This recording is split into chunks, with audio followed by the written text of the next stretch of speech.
দাদা যোৱা 50 বছৰ ধৰি আন্দোলন কৰি আছে কিন্তু কোনো ৰেছপন্স নাই যদিও বা কোনো ধৰণৰ আন্দোলন নাই জম্মু কাশ্মীৰ এটা দুটা ইউনিয়ন টেৰিটৰি গঠন কৰিছে চৰকাৰ পলিচি ল'লে আজিৰ দিনত বড়ো সমস্যাৰ পৰা আদি কৰি বিভিন্ন নিউ ষ্টেটছ গঠন কৰে আপোনালোকে আজি আন্দোলন কৰি আছে আমি চৰকাৰৰ কোনো ৰেছপন্স নাই কি ক'ব বিচাৰে আমি এই কাৰণেই কৈছোঁ এনাফ ইজ এনাফ বহুত যথেষ্ট হ'ল যে justice delayed is equal to justice denied আমাক জাষ্টিছ লাগে বুলি আমি ইমান বছৰ চিঞৰিলোঁ উই ৱান ডেম'ক্ৰেচি উই ৱান জাষ্টিছ উই ৱান হিউমেন ৰাইট উই ৱান কনষ্টিটিউচনেল ৰাইট এনেকুৱা শ্লোগানবিলাক দি পেলাই আমি অসম চৰকাৰ ভাৰত চৰকাৰক বহুত সময়ত বুজাবলৈ চেষ্টা কৰি আহিছোঁ যে আমাক ন্যায় লাগে ইয়াতকৈ বেছি একো নালাগে গতিকে আজি বিভিন্ন সময়ত চৰকাৰে যিবিলাক পলিচি লৈছে সেই পলিচিটো হাফ হাৰ্টেড পলিচি বুলি আমি ক'ব লাগিব কাৰণ ফুল হাৰ্টেড কৰিলে গোটেই দেশখনৰ কাৰণে হ'ব লাগিছিলে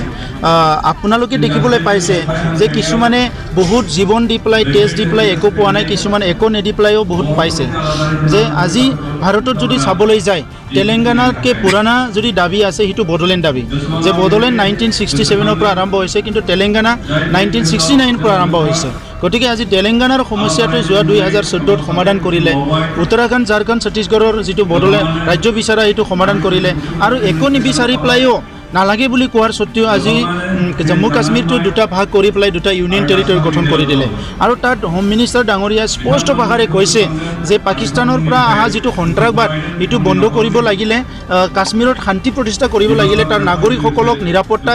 নিৰাপদ এটা জীৱন দিব লাগিলে যে তাত মানে তেখেতসকলে পৰিৱৰ্তন কৰিবই লাগিব আৰু তেখেতসকলে যিটো এৰেঞ্জমেণ্ট যিটো ব্যৱস্থা সেইটো চেঞ্জ কৰিবই লাগিব চ' আজি চেঞ্জ কৰি পেলাই তেখেতসকলে ৰাষ্ট্ৰপতিৰ দ্বাৰা যিটো মানে কাম কৰিলে আৰ্টিকেল 371 দ্বাৰা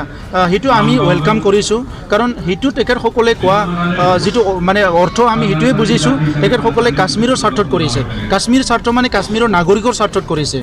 গতিকে আজি লাডাখ এটা ইউনিয়ন টেৰিটৰি হ'ল যি অঞ্চলত নেকি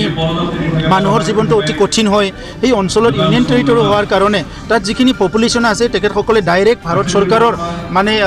মানে তত্ত্বাৱধানত তেখেতসকলে থাকিব আৰু যিখিনি মানে সা সুবিধা সাংবিধানিক অধিকাৰ আইনগত যিবিলাক পাব লাগে সেইবিলাক তেখেতসকলে পাবলৈ সক্ষম হ'ব গতিকে এই দুটা কামেই ভাল কথা হৈছে আৰু আনটো তেখেতসকলে কৈছে যে স্বাধীনতাৰ 72 বছৰত যিবিলাক উন্নয়নৰ কাম কৰ্চ হৈ আছে ভাল ভাল স্কিম ভাৰত চৰকাৰে দিয়ে পইচা দিয়ে সেইবিলাক তাৰমানে নাগৰিকৰ ওচৰলৈ গৈ নাপায় তো সেইকাৰণে ব্যৱস্থাটো সলনি কৰি পেলাই তাতে উন্নয়ন আনিব বিচাৰিছে ভাৰত চৰকাৰে এইটো আমি ৱেলকাম কৰিছোঁ কিন্তু এট দি চেম টাইম সেইটো গোটেই ভাৰতৰ কাৰণে কিয় হ'ব নোৱাৰে আমিওতো কৈ আহিছোঁ যে শান্তি আমাক লাগে নিৰাপত্তা আমাক লাগে বা শান্তি বুলি কোৱাৰ লগে লগে মানুহৰ জীৱন যাপনটো স্বাভাৱিক অৱস্থাত সদায় থকাটো আমি বিচাৰোঁ নিৰাপত্তা বুলি কোৱাৰ লগে লগে আমাৰ ভাষা সংস্কৃতিৰ নিৰাপত্তা আমাৰ ভূমিৰ নিৰাপত্তা আমি সকলো দিশতে নিৰাপত্তা আমি বিচাৰোঁ আমাৰ যিটো এমপ্লয়মেণ্ট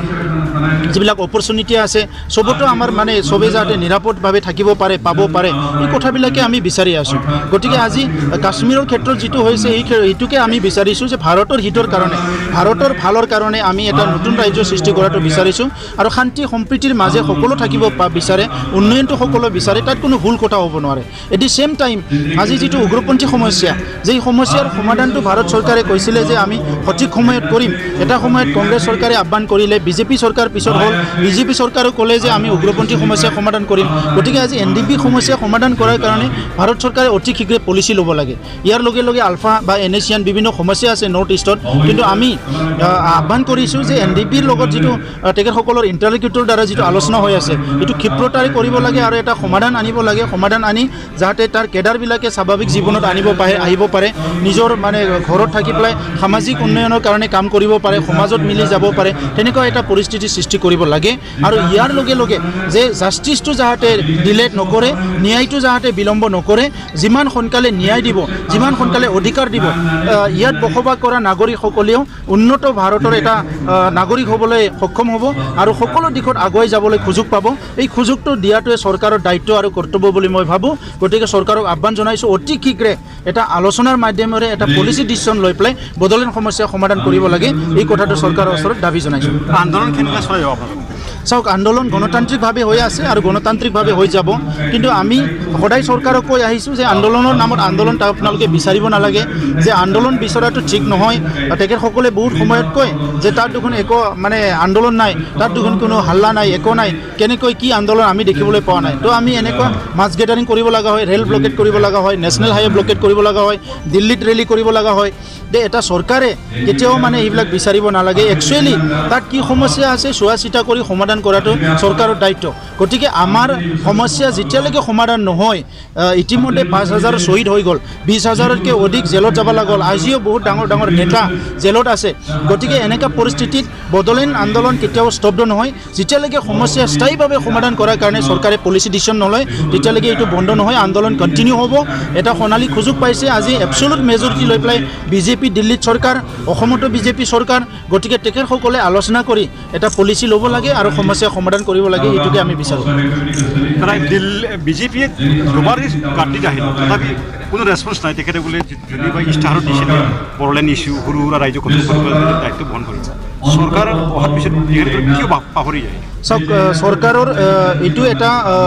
ভুল কথা বুলি মই ক'ব বিচাৰোঁ কাৰণ চৰকাৰ অকল অৰ্থনীতি উন্নয়নৰ কথা চিন্তা কৰিলে নহ'ব সামাজিক সুস্থিৰতা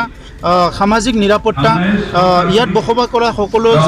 জাতি জনগোষ্ঠীয়ে এটা ডিগনিটি এটা মান সন্মান লৈ জীয়াই থকা নিজৰ ভাষা সংস্কৃতি লৈ পেলাই জীয়াই থকা কিয়নো ইণ্ডিয়াটো হ'ল এটা ডাইভাৰ্ছ এটা কাণ্ট্ৰি ইয়াত বিভিন্ন ভাষা ভাষী ধৰ্মাৱলম্বী লোক আছে এই সমস্যাবিলাক চোৱা চিতা কৰাটো চৰকাৰৰ দায়িত্ব বুলি মই ভাবোঁ সেইকাৰণে যোৱা 5 বছৰত তেনেকুৱা সামাজিক সমস্যাবিলাক সমাধান কৰাৰ কাৰণে চৰকাৰে আগবাঢ়ি নাহিল অকল মানে তেলেংগানা সৃষ্টি কৰিলে ইয়াৰ পিছত একো নাই আৰু এই নতুন চৰকাৰ আহাত তেখেতসকলে চৰকাৰ গঠন কৰাৰ পিছতে আজি কাশ্মীৰৰ যিটো ডিচিশ্যন ল'লে গতিকে মই আশা কৰিছোঁ আহি থকা যিটো আৰু 4 বছৰ তেখেতসকলৰ আছে 4 বছৰ আছে তেখেতসকলৰ হাতত এইখিনি সময়ত তেখেতসকলে এটা পলিচি ডিচিশ্যন ল'ব আৰু ভাৰতৰ বিভিন্ন প্ৰান্তত এনেকুৱা সমস্যাবিলাক য'ত আছে য'ত নেকি আজিলৈকে ভাৰতৰ নাগৰিকসকলে খিলঞ্জীয়া মানুহবিলাকে ভাষা সংস্কৃতি অস্তিত্বৰ সুৰক্ষাৰ সংকটত ভুগিছে তেনেকুৱা সমস্যাবিলাক সমাধান কৰি পেলাই তেখেতসকলে এটা সুস্থ পৰিৱেশ গঢ়ি তুলিব সেইটো মই আশা কৰিছোঁ আৰু সংবিধানটো ৰচনা কৰি পেলাই